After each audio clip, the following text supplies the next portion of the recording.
નમસ્કાર વિદ્યાર્થી મિત્રો, આપણી આ યુટ્યુબ ચેનલ માસ્ટર ઓફ ઇકોનોમિક્સના આજના વિડીયોમાં આપ સર્વે વિદ્યાર્થીઓનો હું વાઘાણી સંજય સર આપ સર્વેનું સ્વાગત કરું છું.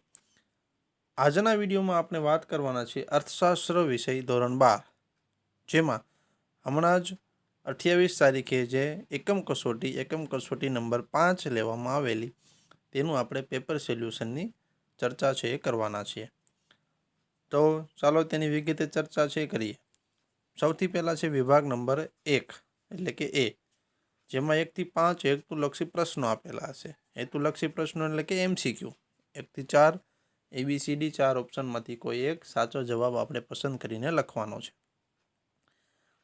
એમાં પહેલો પ્રશ્ન છે, ભારતમાં 1 રૂપિયાની કાગદી નોટ કોણ બહાર પાડે છે? તેનો જવાબ આવશે ભારત સરકારનું નાણાં ખાતું. પ્રશ્ન નંબર 2, ભારતમાં વેપારી બેંકમાં મોટા ભાગે કેટલા પ્રકારની થાપણો હોય છે? તો એનો જવાબ આવશે 3 પ્રકારની થાપણો. પ્રશ્ન નંબર 3, મધ્યસ્થ બેંક એટલે શું? તો કે મધ્યસ્થ બેંક એટલે દેશની સર્વોચ્ચ બેંક, એટલે જવાબ આવશે દેશની સર્વોચ્ચ બેંક. પ્રશ્ન નંબર 4, 2013ના અહેવાલ મુજબ ભારતમાં સૌથી ઓછી ગરીબી કયા રાજ્યમાં જોવા મળી હતી? તો એનો જવાબ છે ગોવા. સૌથી ઓછી ગરીબી કયા રાજ્યમાં? તો કે ગોવા. અને છેલ્લે પ્રશ્ન number 5, Indian council of medical research શહેરી ક્ષેત્રે વ્યક્તિની ખોરાકમાં ન્યૂનતમ કેલેરી કેટલી નક્કી કરી હતી? બરાબર, આ કેલેરી દૈનિક છે, તો શહેરી વિસ્તારના વ્યક્તિ માટે 2100 ન્યૂનતમ કેલેરી છે એ Indian council of medical research દ્વારા નક્કી કરવામાં આવેલી હતી, એટલે જવાબમાં આવશે 2100. ત્યારબાદ વિભાગ નંબર 2. તો વિભાગ નંબર 2માં 6 થી 10 પ્રશ્નો છે, અને આ તમામ પ્રશ્નોનો એક વાક્યમાં જવાબ આપવાનો રહેશે અને એક એનો ગુણ રહેશે. પ્રશ્ન નંબર 6 છે, વિશ્વમાં સૌપ્રથમ સ્થપાયેલી બેંકનું નામ જણાવો. બરાબર, વિશ્વમાં સૌપ્રથમ સ્થપાયેલી બેંક છે બેંક ઓફ બાર્સિલોના. કયા દેશમાં આવેલી છે? તો કે સ્પેનમાં 1401માં એની સ્થાપના છે એ થયેલી છે. એટલે જવાબ આ રીતે લખવો હોય તો પણ લખી શકીએ કે સ્પેનમાં 1401ની સાલમાં બેંક ઓફ બાર્સિલોનાની વિશ્વમાં સૌ પ્રથમ બેંક છે એ છે. નંબર 7, NEFT એટલે કે ખરેખર એમાં મિસ્ટેક છે, NEFT આવશે. બરાબર, પ્રશ્ન નંબર 7, NEFTનું પૂરું નામ આપો. તો NEFTનું પૂરું નામ છે નેશનલ ઇલેક્ટ્રોનિક ફંડ ટ્રાન્સફર. બરાબર, નેશનલનો N, ઇલેક્ટ્રોનિકનો E, ફંડનો F આવશે અને ટ્રાન્સફરનો T, એટલે કે NEFTનું પૂરું નામ છે નેશનલ ઇલેક્ટ્રોનિક ફંડ ટ્રાન્સફર. બરાબર ને, ખૂબ જ ઝડપથી તમારે એક ખાતામાંથી બીજા ખાતામાં પૈસા જમા કરાવવા હોય તો NEFTનો ઉપયોગ છે એ થતો હોય છે. પ્રશ્ન નંબર 8, નાણાકીય નીતિના પરિમાણાત્મક સાધનો એટલે શું? તો એનો જવાબ છે સમગ્ર અર્થતંત્ર પર એક સરખી અસર પહોંચાડે તેને નાણાકીય નીતિના પરિમાણાત્મક સાધનો છે એ કહે છે. બરાબર ને, સમગ્ર અર્થતંત્ર એટલે કે આખા દેશ ઉપર એક સમાન રીતે અસર થાય, અથવા તો આખા દેશમાં એક સમાન રીતે એના નિયમો લાગુ પડે એવો કોઈ કાયદો હોય અથવા તો એવી કોઈ નીતિ હોય તો એ નીતિને નાણાકીય નીતિના પરિમાણાત્મક સાધનો કહે છે. હવે નાણાકીય નીતિ કોણ બહાર પાડે? Reserve bank of India. પ્રશ્ન નંબર 9, તેંડુલકર સમિતિએ ગરીબી રેખા નક્કી કરવા માટે કયા પ્રકારના ખર્ચનો સમાવેશ કર્યો છે? બરાબર, તો તેંડુલકર સમિતિએ કયા પ્રકારના ખર્ચનો સમાવેશ કર્યો છે? તો જવાબ એ રીતે આવશે, કેલેરી વપરાશ માટેના ખર્ચ આ ઉપરાંત, એટલે કે તેંડુલકર સમિતિએ કેલેરી વપરાશનો તો સમાવેશ કર્યો છે, આ ઉપરાંત શિક્ષણ અને સ્વાસ્થ્ય માટેના ખર્ચનો પણ સમાવેશ તેંડુલકર સમિતિએ ગરીબી રેખા નક્કી કરવામાં કરેલો છે. પ્રશ્ન નંબર 10, નિરપેક્ષ ગરીબીનો અર્થ આપો.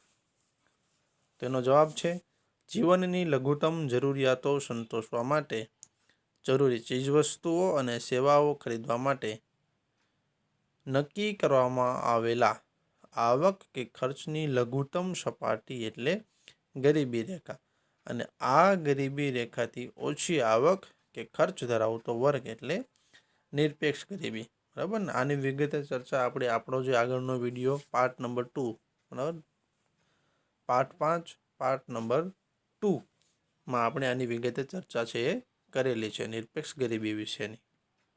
વિભાગ નંબર C ની જો વાત કરીએ તેમાં 2 પ્રશ્નો છે, પ્રશ્ન 11 અને પ્રશ્ન 12, અને દરેકના 2 ગણ છે. પ્રશ્ન નંબર 11 છે, મધ્યસ્થ બેંકની નાણાકીય નીતિના ગુણાત્મક સાધનોના માત્ર નામ આપવાના છે. તો 4 ગુણાત્મક સાધનો છે: સલામતીની જરૂરિયાત, માર્જિનની જરૂરિયાત, ધિરાણની ટોચ મર્યાદા, અને ચોથું ભેદભાવયુક્ત વ્યાજ દર. તો આ 4 નામ થયા. પ્રશ્ન નંબર 12, ગરીબી સાપેક્ષ એટલે શું? એટલે કે સાપેક્ષ ગરીબી એટલે શું? ઉદાહરણ આપી સમજાવો. તેનો જવાબ આ રીતે લખી શકાય: જુદી જુદી આવક ધરાવતા સમાજના અન્ય વર્ગોની તુલના કોઈ એક વર્ગની આવક ઓછી હોવાની સ્થિતિને સાપેક્ષ ગરીબી કહેવામાં આવે છે. આ ધોરણ જો બદલાય તો સાપેક્ષ ગરીબીનું પ્રમાણ પણ બદલાય છે. એટલે શું કરવાનું છે? જુદી જુદી આવક ધરાવતા સમાજના અન્ય વર્ગની તુલનામાં કોઈ એક વર્ગની જો આવક ઓછી હોય તો એને આપણે સાપેક્ષ ગરીબી છે, ગરીબ છે એવું કહી શકીએ. આ ઉપરાંત સાપેક્ષ ગરીબી એટલે આવકની અસમાન વહેંચણીના સંદર્ભમાં સમાજના ઓછી આવક ધરાવતા વર્ગના લોકો સમાજમાં વધુ આવક ધરાવતા વર્ગની તુલનામાં છે એ સાપેક્ષ ગરીબ છે કહેવાય. સાપેક્ષ ગરીબી સમાજના જુદા જુદા આવક જૂથના આવક સ્તરોમાં તફાવતની કક્ષા દર્શાવે છે. એટલે કે સાપેક્ષ ગરીબી શું દર્શાવે? સમાજના જુદા જુદા આવક જૂથ અને એ જૂથોના સ્તરમાં જે તફાવત આવે છે એની કક્ષા દર્શાવે છે.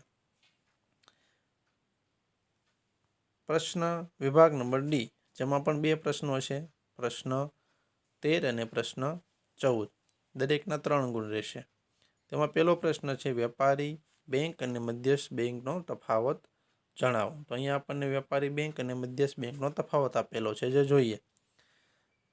તો સૌથી પહેલા અર્થ જોઈએ. તો કે વેપારી બેંક એટલે એવી સંસ્થા જે બેન્કિંગ અંગેના વ્યવહારો કરે, એટલે કે દેશમાં રોકાણ વધારવા માટે પ્રજાની થાપણો સ્વીકારે કે ગ્રાહકને જરૂર પડે ત્યારે પાછી મળે, અને જેમાંથી પે, ડ્રાફ્ટ, પે ઓર્ડર વગેરે દ્વારા ઉપાડ થઈ શકે.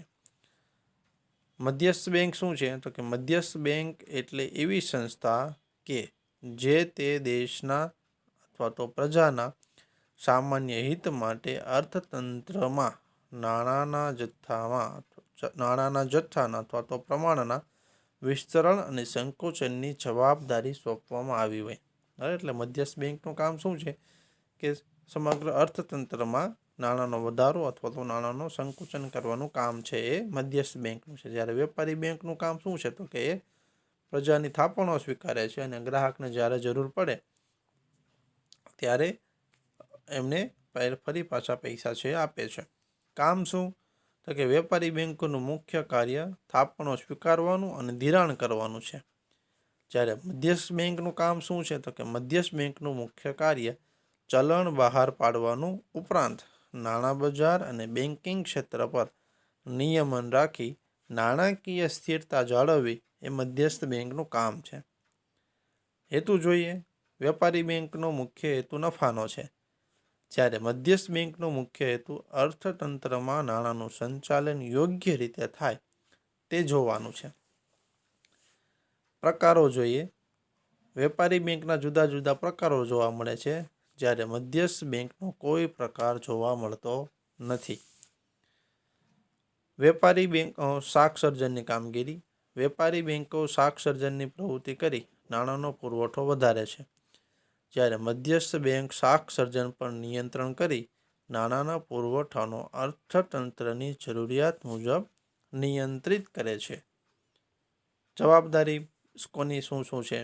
વેપારી બેંકની જવાબદારી ખેતી, ઉદ્યોગ અને સેવા વિભાગને જરૂરી ધિરાણ પૂરું પાડી દેશના વિકાસને વેગ આપવાની જવાબદારી છે. જ્યારે મધ્યસ્થ બેંકની જવાબદારી શું? નાણાકીય વ્યવહારોના નિયંત્રણ કરી નાણાંના મૂલ્યની જાળવણીની જવાબદારી એ મધ્યસ્થ બેંકની છે. પછી કોની બેંક? તો કે વેપારી બેંક એ સામાન્ય નાગરિકોની બેંક ગણાય છે અને મધ્યસ્થ બેંક એ સરકારની બેંક ગણાય છે. પછી વિભાગ ડી નો પ્રશ્ન નંબર 14, ગરીબીના સામાજિક કારણો જણાવો.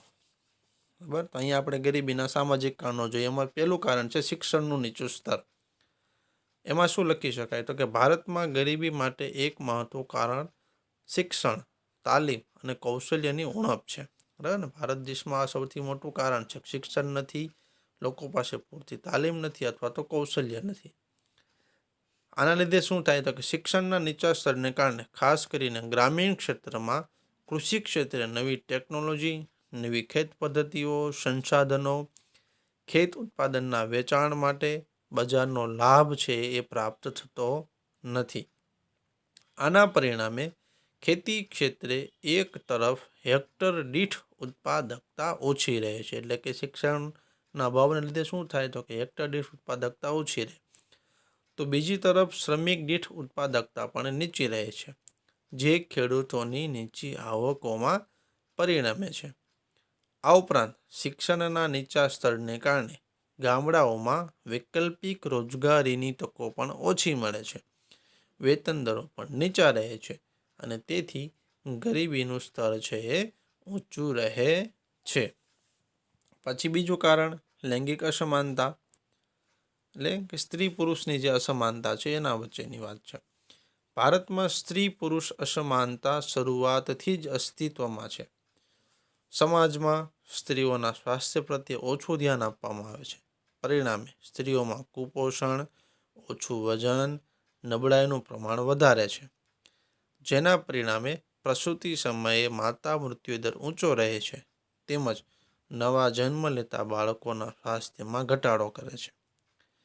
આ ઉપરાંત કામની વહેંચણીની બાબતે પણ સ્ત્રીઓ ઘરનું કામ કરે તેવી માન્યતાને કારણે સ્ત્રીઓમાં શિક્ષણનું સ્તર નીચું છે તેમજ તેઓને આર્થિક ક્ષેત્રે કામકાજની તકો ઓછી ઉપલબ્ધ થાય છે.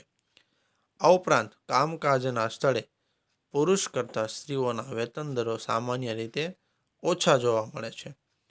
અર્થતંત્રની કુલ જનસંખ્યામાં સ્ત્રીઓનું પ્રમાણ લગભગ અડધાથી પણ ઓછું છે, જેમાં સ્વાસ્થ્યનું નીચું પ્રમાણ અને આર્થિક ક્ષેત્રે કામકાજની ઓછી તકોને કારણે કુટુંબોની આવકો નીચી રહે છે.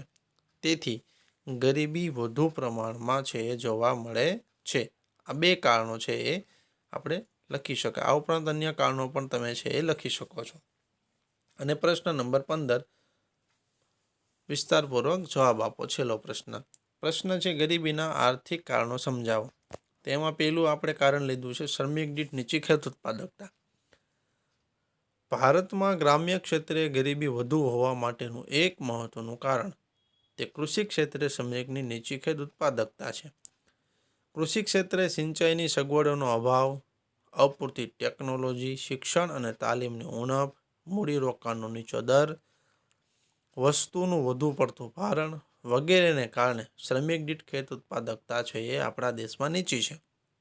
પરિણામે ખેડૂતોની આવકો નીચે રહેતા ગરીબીનું પ્રમાણ છે એ આપણા દેશમાં વધુ જોવા મળે છે. એટલે કે શ્રમિક દીઠ નીચી ખેત ઉત્પાદકતા એ ગરીબી માટેનું એક કારણ છે. બીજું કારણ જોઈએ, જમીન તથા સંપત્તિની અસમાન વહેંચણી. ખેતી માટે જમીન ખૂબ જ મહત્વની છે. ભારતમાં અંગ્રેજોના શાસનકાળથી જ જમીનદારી પ્રથા જેવી વ્યવસ્થાઓને કારણે જમીન માલિકી મુઠ્ઠીભર જમીનદારોના હાથમાં છે એ હતી. આ વર્ગ ખેતી સાથે પ્રત્યક્ષ રીતે સંકળાયેલો ન હોવાથી તેઓના ખેતી ક્ષેત્રના વિકાસ માટે મૂડીરોકાણમાં રસ ન હતો. બીજી બાજુ શું થયું? તો કે જમીન પર ખેતી કરનાર ખેત મજૂરો કે ભાગ્યા હતા, જેમને પોતાની જમીન માલિકી ન હોવાથી તેઓને પણ ખેતી ક્ષેત્રે મૂડીરોકાણમાં રસ ન હતો. પરિણામે ખેત ઉત્પાદન અને ખેત ઉત્પાદકતા નીચી રહેતા ગરીબીનું પ્રમાણ ઊંચું જોવા મળ્યું છે. નંબર 3, નાના અને ગૃહ ઉદ્યોગોનો અલ્પ વિકાસ. ભારતમાં બીજી પંચવર્ષીય યોજનાથી આર્થિક વિકાસની વ્યૂહરચનાના ભાગરૂપે પાયાના અને ભારે ઉદ્યોગોને મહત્વ આપવામાં આવ્યું, પરંતુ ગ્રામ્ય ક્ષેત્રે નાના અને ગૃહ ઉદ્યોગો કે જેમનો રોજગારી, ઉત્પાદન અને આવકમાં બહુ જ મોટો ફાળો આપે છે, તેની આપણે અવગણના થઈ. આ ઉપરાંત ખેતીની સાથે સંલગ્ન ઉદ્યોગો જેવા કે પશુપાલન, ડેરી ઉદ્યોગ, મત્સ્ય ઉદ્યોગ વગેરેના વિકાસના કારણે મોસમી બેકારી પણ છે એ જોવા મળે છે. તેથી ગરીબીનું પ્રમાણ ભારત દેશમાં ઊંચું રહ્યું છે.